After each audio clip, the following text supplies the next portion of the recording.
I was halfway through my morning coffee when I heard the aggressive knock on my front door. Not the polite kind, this one had the unmistakable rhythm of someone who thought they owned the place. I sighed, set my mug down, and opened the door to find exactly what I expected. Margaret Thompson. 50-something, stiff posture, overly manicured nails, and the expression of someone who smelled something unpleasant. The self-proclaimed queen of our HOA. "Elena," she said, her voice dripping with forced politeness, "we have a serious issue." I folded my arms. "Oh, do we?" She thrust a thick folder toward me, her lips pursed in obvious disapproval. "Your house is illegal," I blinked. "Come again," Margaret exhaled dramatically. "After reviewing HOA records, I discovered that your house was built without the proper permits. That makes it a non-compliant structure and therefore subject to immediate corrective action. We'll need you to vacate the premises within 30 days before the board moves forward with legal proceedings." I stared at her for a solid 5 seconds before laughing. "Margaret, this house has been here for 20 years. I have all the permits. What exactly are you talking about?" she sniffed. I did a deep dive into county records, and I couldn't find proof of approval from the HOA. "Because this neighborhood wasn't under an HOA when the house was built," I shot back. "You formed it 10 years ago and grandfathered in existing homes." Margaret gave me a tight-lipped smile, the kind people give when they think they've already won. "Well, regardless, the board has decided that since there's no explicit approval from us, your home doesn't meet community standards. I'm afraid there's nothing you can do." "Oh, Margaret. If only you knew." I took the folder she was still holding and flipped through the pages. It was nothing but printouts of bylaws, half-baked legal jargon, and a letter she must have drafted herself demanding my compliance. I closed it with a snap. "You're seriously trying to evict me from my own home?" I asked, fighting the urge to laugh again. She clasped her hands together. "It's not personal, Elena. Rules are rules."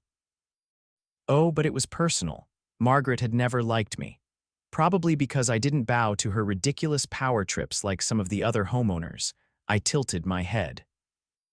"You know, Margaret, I'd be very careful about throwing around legal threats without having your facts straight."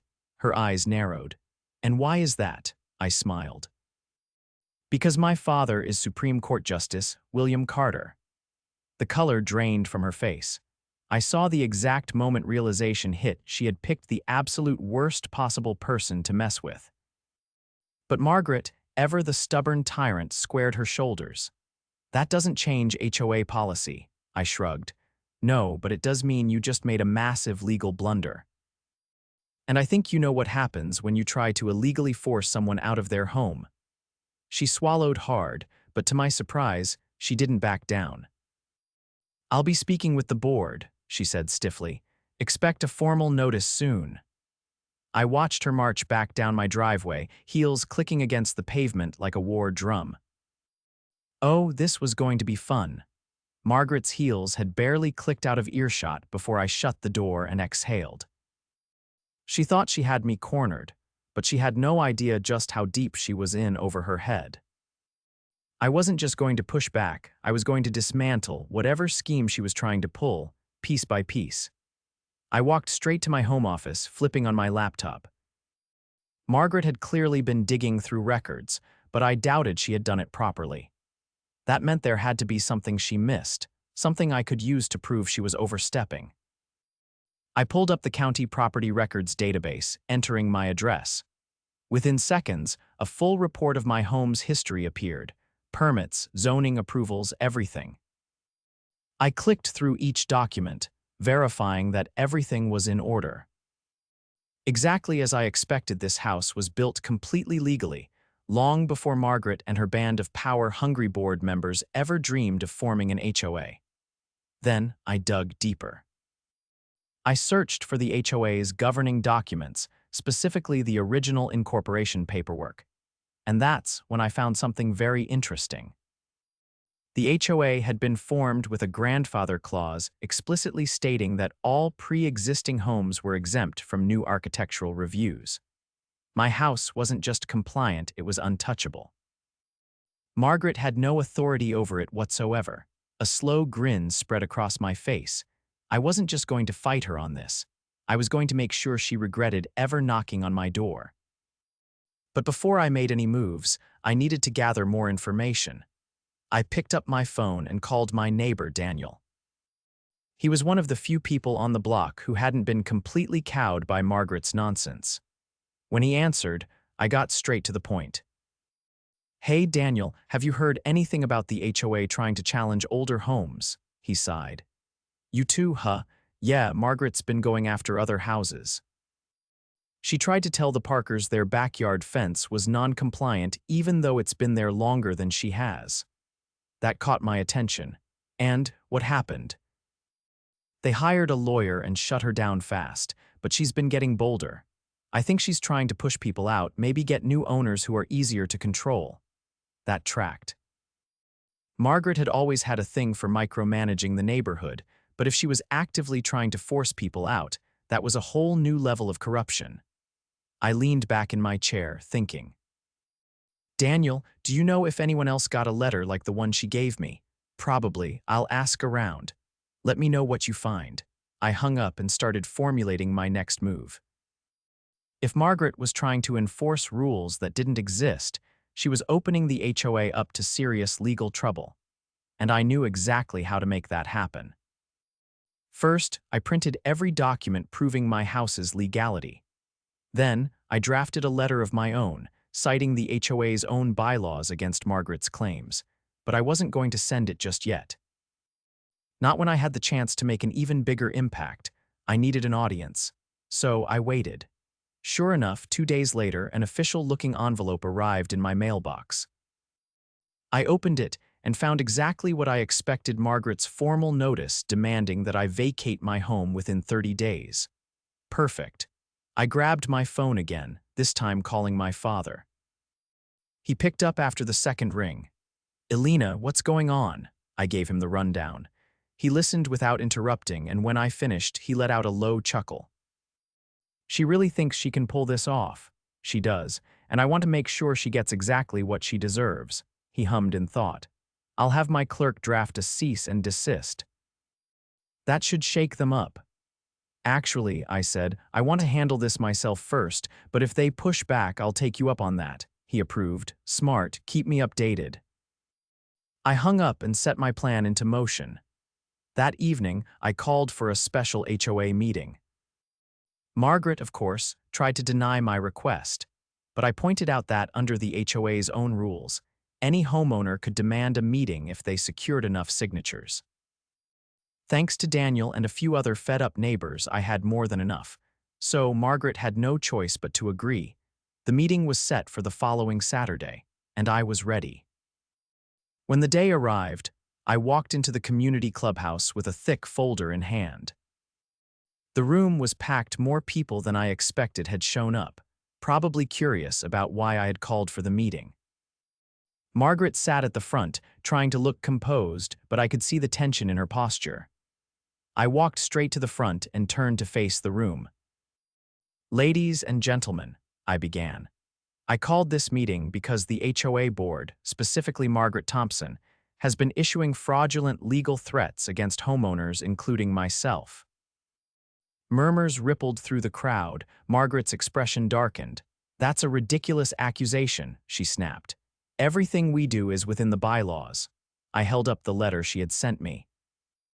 "Then, why is the HOA trying to evict me from my legally built home when the bylaws themselves state that pre-existing properties are exempt from new compliance reviews?" The room went silent. Margaret's face paled. I didn't stop there. I pulled out the copies of the original HOA incorporation documents and read the clause aloud. Then, I displayed the county records proving my home had been built with full legal approval. Margaret had nothing to stand on. "You've been using your position to bully homeowners," I continued, "and it ends today. I'm officially filing a complaint with the County Housing Authority for abuse of power. And if this board doesn't vote to remove Margaret immediately, I will take this to court." The room erupted. People who had been too afraid to speak up before were now voicing their own grievances. One by one, neighbors stood up, recounting their experiences with Margaret's overreach. She tried to regain control, but it was too late. The tide had turned. By the end of the meeting, the board had no choice but to vote her out. Margaret Thompson was no longer HOA president, and I walked out of that clubhouse, knowing she would never try to pull something like this again. Margaret's chair sat empty at the next HOA board meeting. The woman who had spent years lording over the neighborhood with an iron fist had been removed from her self-appointed throne. The air in the room felt different, lighter, as though a collective weight had been lifted from the community's shoulders. But I wasn't finished. Removing Margaret was only the first step. With her gone, the rest of the board was scrambling. Most of them had gone along with her antics out of fear or complacency, and now, without their ringleader, they had no idea how to proceed. I could see it in the way they avoided eye contact, flipping through papers, as though those flimsy documents would shield them from accountability. I wasn't about to let them off the hook that easily. Daniel sat beside me, arms crossed, watching the remaining board members with a quiet intensity. He had been instrumental in rallying the neighborhood against Margaret, and now, like me, he wanted to make sure her legacy of corruption didn't linger. The interim president, a wiry man named Bill, cleared his throat and attempted to regain control of the meeting. His voice wavered as he announced that the board would be reviewing policies to ensure better transparency moving forward. It was a weak attempt at damage control. I let him finish his scripted speech before standing.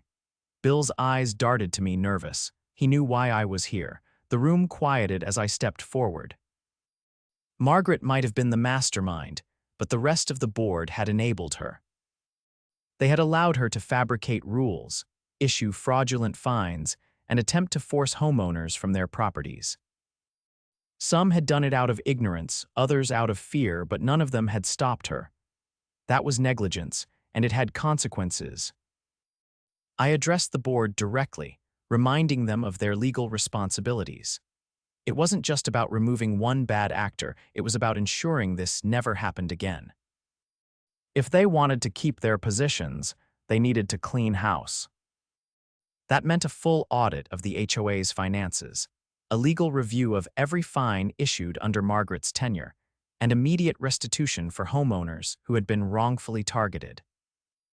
The board balked at the suggestion, not because they disagreed, but because they realized just how deep the corruption ran.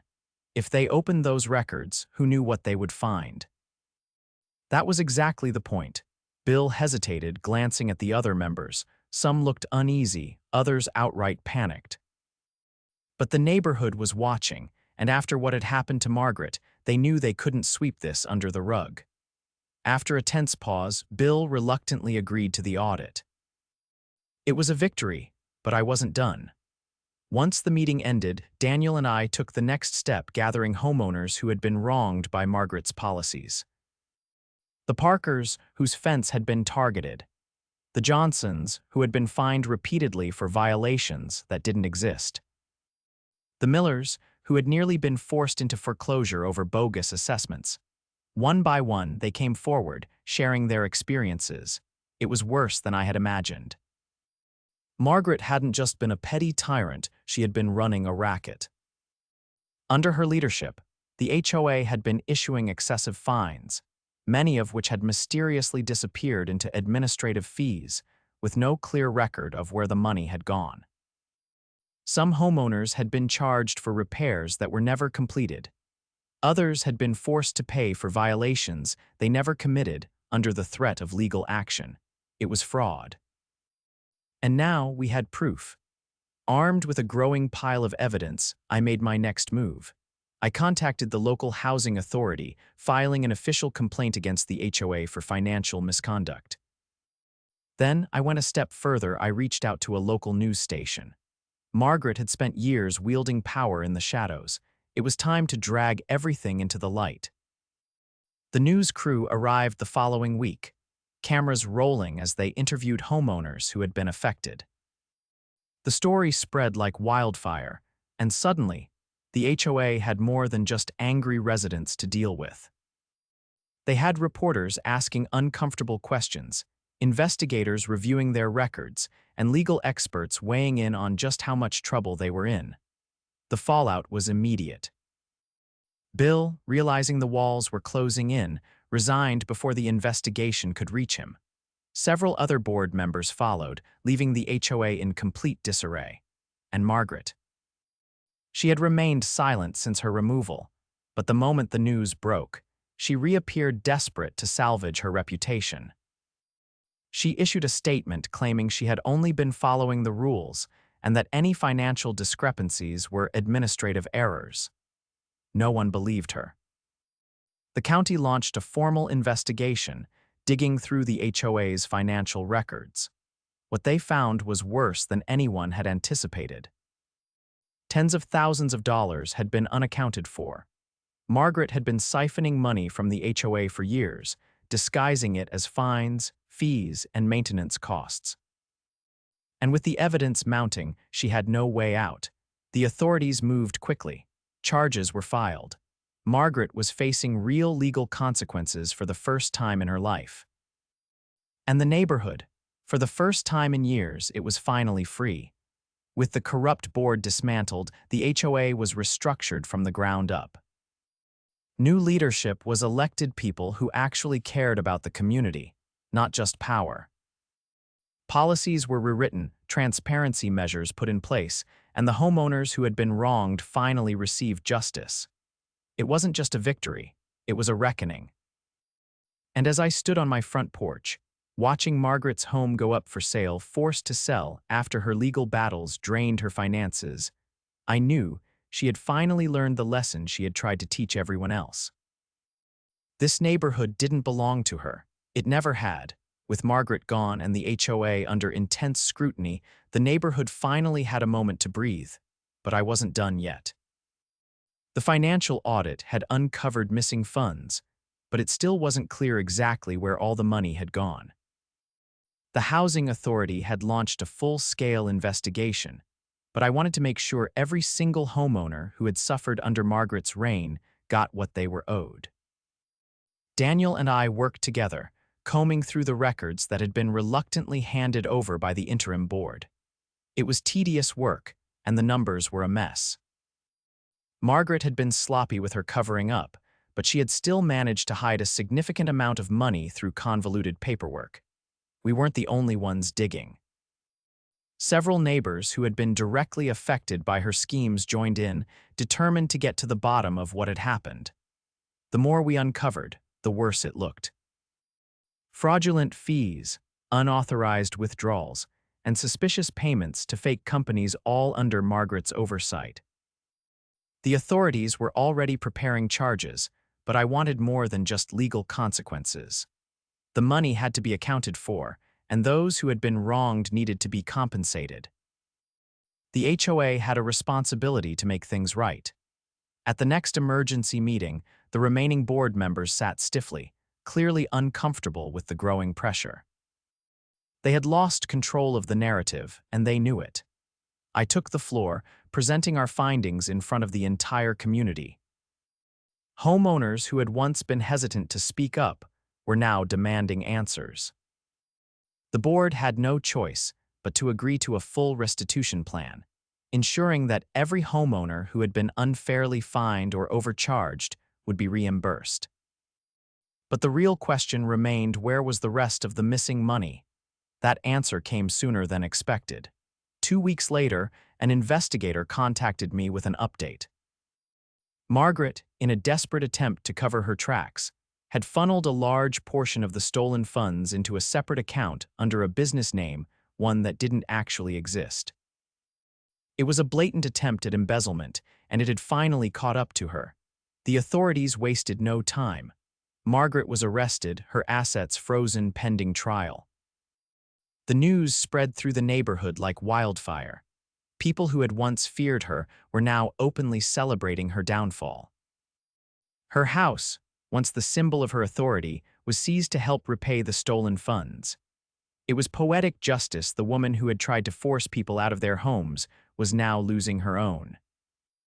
With Margaret out of the picture, the HOA board crumbled completely. The remaining members resigned under pressure, unable to distance themselves from the scandal. A new election was held, and this time, the community made sure to choose people who actually had their best interests at heart. For the first time in years, the neighborhood was no longer under the thumb of a power-hungry dictator. The new leadership focused on rebuilding trust, implementing policies that ensured transparency and fairness. The fear that had once loomed over the community was gone, replaced by a sense of unity and determination.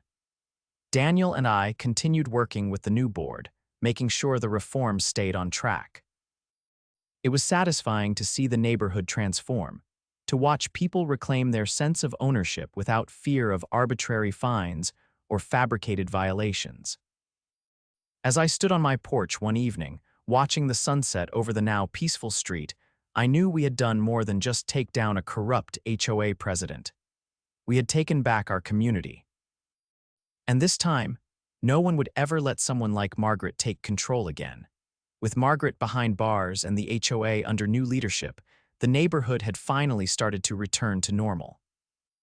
The tension that had once gripped every homeowner had evaporated, replaced with cautious optimism. Garages that had been carefully closed to avoid unnecessary fines were now open as neighbors worked on their cars or chatted freely. Children played in front yards without their parents worrying about ridiculous complaints. But despite the progress, there was still work to be done. The financial audit had uncovered most of Margaret's corruption, but one thing still didn't add up. Some funds were still unaccounted for, and the records were incomplete. While a significant portion had been funneled into Margaret's fake business account, there were still gaps in the paper trail. Daniel and I weren't about to let that slide. We met at my house one evening, going over the remaining discrepancies. The new HOA board had been cooperative, but they were overwhelmed trying to rebuild trust. That meant it was up to us to dig deeper. Daniel traced his finger along the spreadsheet we had compiled. The numbers were erratic, some months showing large withdrawals while others had almost none. It didn't follow a predictable pattern, which meant Margaret had either been covering her tracks well or someone else had been involved. We decided to talk to a few former board members who had resigned when the scandal broke. If Margaret had been running this scheme alone, they might have been too scared to speak before. Now, with her out of the picture, they might be willing to share more. Our first stop was Bill, the former interim president. He had been reluctant to get involved in the initial investigation, but without Margaret looming over him, he seemed more open to conversation. His home was modest, a stark contrast to Margaret's gaudy property, and he answered the door with a wary expression. At first, he tried to play dumb, claiming he had no idea what Margaret had been up to. But as we pressed, his defenses weakened. He admitted that Margaret had often handled finances alone, refusing to let anyone else see the full details of the budget. However, he also mentioned something interesting. Margaret had frequently met with a man named Richard, a local contractor she had supposedly hired for neighborhood repairs. The problem: none of those repairs had ever been completed. Bill hesitated before admitting that Richard had been seen coming and going from HOA meetings, but there had never been any official contracts signed with him. That meant he had been paid off the books, likely as part of Margaret's scheme. This was the lead we needed. Daniel and I tracked down Richard's listed business address, which turned out to be an empty lot. That confirmed our suspicions he hadn't been a real contractor at all. He had been a front, a way for Margaret to siphon funds without raising too many alarms. With this new information, we compiled everything and brought it to the authorities. If Richard had been involved, then there was a chance he would be arrested next. But before that could happen, we wanted to see if he'd crack under pressure. We found him at a local bar, exactly the kind of place where someone trying to lay low would hide out. He was in his late 50s, with a weathered look, and the kind of demeanor that suggested he was used to dealing with shady people. At first, he tried to play tough, acting as if he had no idea who Margaret was. But when we mentioned the financial records, his face darkened. He knew the jig was up. Richard wasn't as clever as Margaret had been. Within minutes, he was spilling details, trying to cut a deal before the authorities caught up with him. He admitted that Margaret had been paying him to create false invoices for work that never happened. He had been pocketing a percentage while funneling the rest back to her in cash. That was all we needed. We handed over the evidence to the investigators, and within days, Richard was arrested. His confession sealed Margaret's fate even further, ensuring that whatever hope she had of escaping serious prison time was gone. With Richard out of the picture, the last missing funds were traced back to hidden accounts that Margaret had been using for personal expenses. Lavish vacations, designer clothes, and even a secret second property in another state, all funded by stolen HOA money. The final blow came when the authorities seized even more of Margaret's assets, using them to compensate the community fully. Every homeowner who had been unfairly fined or extorted received their money back. The neighborhood, once a place of fear and control, had been restored to what it was always meant to be: a community, not a dictatorship. As we stood outside on a crisp evening, watching as Margaret's house was officially sold to a new family, Daniel turned to me with a grin. "There's no way she ever saw this coming," I nodded. Margaret had thought she was untouchable. She had believed she could manipulate, steal, and control without consequences. But in the end, she had been brought down not just by the law, but by the very people she had tried to rule over. Justice had been served, and this time it was permanent. With Margaret gone and Richard facing his own legal troubles, the neighborhood had finally reclaimed its identity. The HOA, once a tool for control and corruption, had been completely rebuilt with new leadership, new bylaws, and most importantly, a new sense of purpose. The air was different now, lighter. People no longer feared surprise violations or arbitrary fines. Garages were open, neighbors greeted each other without suspicion, and the sense of community that Margaret had tried to crush was thriving once again. But there was still one final loose end to tie up. The HOA's legal battles had revealed something critical: Margaret had been working with more than just Richard. While reviewing the last of the financial records, Daniel and I had discovered another name that kept appearing in transaction logs: Councilman Robert Langley. Robert Langley had been a quiet force in the local government for years, never making waves but always present whenever zoning laws or property regulations were discussed. He had a reputation for being a bureaucratic ghost, always involved, yet never in the spotlight. But now, his name was appearing in Margaret's financial records, linked to suspicious consulting fees that had no corresponding documentation. We needed to know what those payments were for. Daniel and I met with the new HOA president, a no-nonsense woman named Linda, who had been one of the strongest voices in removing Margaret. She was already working with auditors to untangle the mess left behind, and when we showed her Langley's name appearing repeatedly in HOA expenditures, she didn't hesitate to act. She reached out to a contact in City Hall, and within days, we had confirmation Langley had been meeting with Margaret regularly, and many of their discussions had revolved around zoning approvals, property revaluations, and potential annexations. It was clear now. He had been helping Margaret manipulate city regulations in exchange for under-the-table payments. If we wanted to make sure nothing like this ever happened again, we had to expose him. With Linda's help, we gathered everything we had: the financial records, email correspondences Margaret had failed to delete, and even witness statements from former board members who had been coerced into approving payments to Langley's consulting firm. Armed with this, we scheduled a meeting with the city's Internal Affairs Division. The meeting took place in a stark conference room inside City Hall. The investigator assigned to our case was a sharp-eyed woman named Detective Karen Faulkner.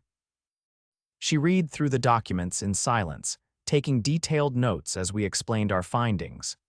When we finished, she leaned back in her chair, her expression unreadable. "This is bad," she finally said. "Langley's been under suspicion before, but nothing ever stuck. If what you're showing me holds up, this could be enough for an indictment." That was exactly what we wanted to hear. Detective Faulkner wasted no time. Within a week, subpoenas were issued for Langley's personal and business financial records. The city council, caught off guard by the sudden investigation, scrambled to distance themselves from him. It wasn't long before the cracks in Langley's carefully maintained facade began to show. Emails surfaced revealing that he had been working with Margaret to push through zoning changes that would have benefited private developers, who had also made significant donations to his re-election campaign. The final nail in the coffin came when one of Langley's aides came forward, providing investigators with direct evidence that Langley had been accepting bribes in exchange for political favors. The arrest was swift. News cameras captured the moment Langley was taken into custody, his usual smug confidence replaced with stunned disbelief. The charges were extensive fraud, conspiracy, and multiple counts of bribery.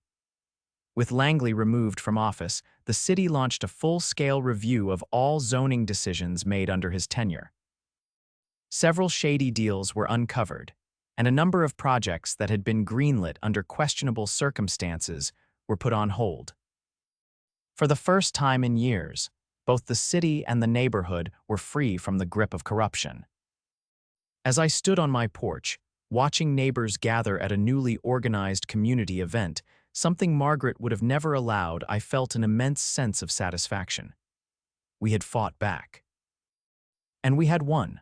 Not just against Margaret, not just against the corrupt HOA, but against an entire system that had thrived on fear and manipulation. Daniel walked up beside me, nodding toward the gathering crowd. "It's different now," he said. "Feels like people actually belong here again," I nodded. Because they do.